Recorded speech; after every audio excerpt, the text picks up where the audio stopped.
Bonjour. Vous savez que cette semaine, vous pouvez voir ou revoir plusieurs films de John Carpenter. Et aujourd'hui, je vais faire un petit focus sur Fog, sorti en 79. Film qui a coûté 1 million de dollars, qui en a rapporté 20. Donc pour une fois, c'est un succès, parce que c'est rare que ce soit le cas pour John Carpenter, et pourtant John Carpenter n'aime pas beaucoup ce film. Il le dit dans les bonus de ce Blu-ray que vous voyez derrière moi. Il n'aime pas beaucoup ce film parce que pour lui, c'est un petit film d'horreur classique. Et c'était dès le début sa volonté. Il voulait faire un film d'horreur classique. La première chose qu'on voit quand le film démarre, c'est qu'il y a une citation d'Edgar Allan Poe. Et donc on voit bien où il veut en venir. Euh, le début, c'est quand même l'histoire, c'est un homme sur la plage qui raconte une histoire à des enfants qui sont complètement ébahis. Il raconte une histoire d'horreur. C'est interprété par John Houseman qui joue cet homme qui ne sert qu'à ça au début.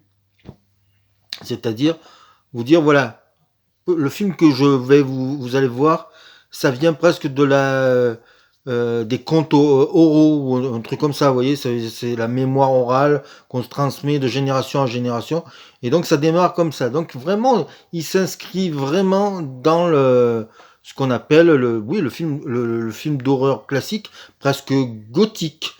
Il faut savoir que il y a un rôle interprété par Hal Holbrook dans le film.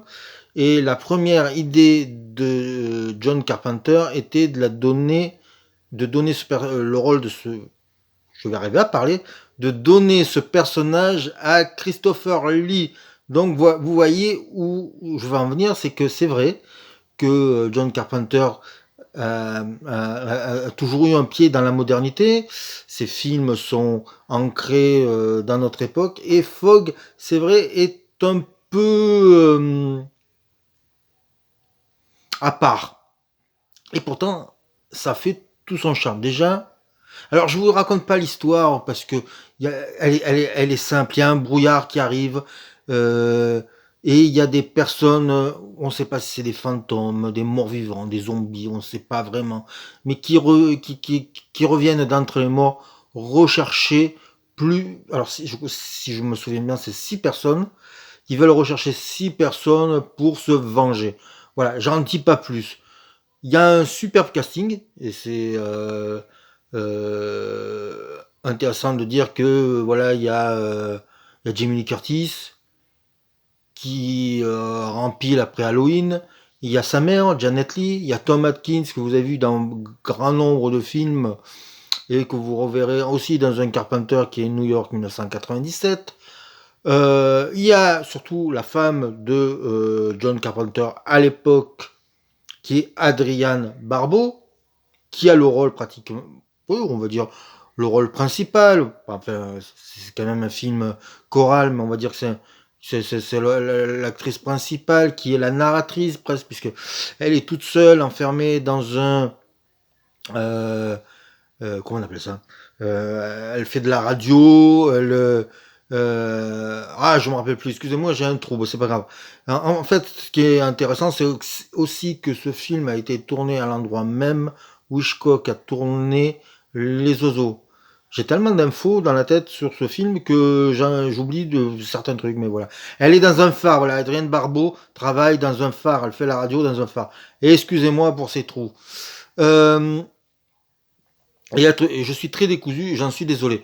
C'est un film aussi, on parle très peu de ça quand on parle de Carpenter, mais c'est une réussite visuelle.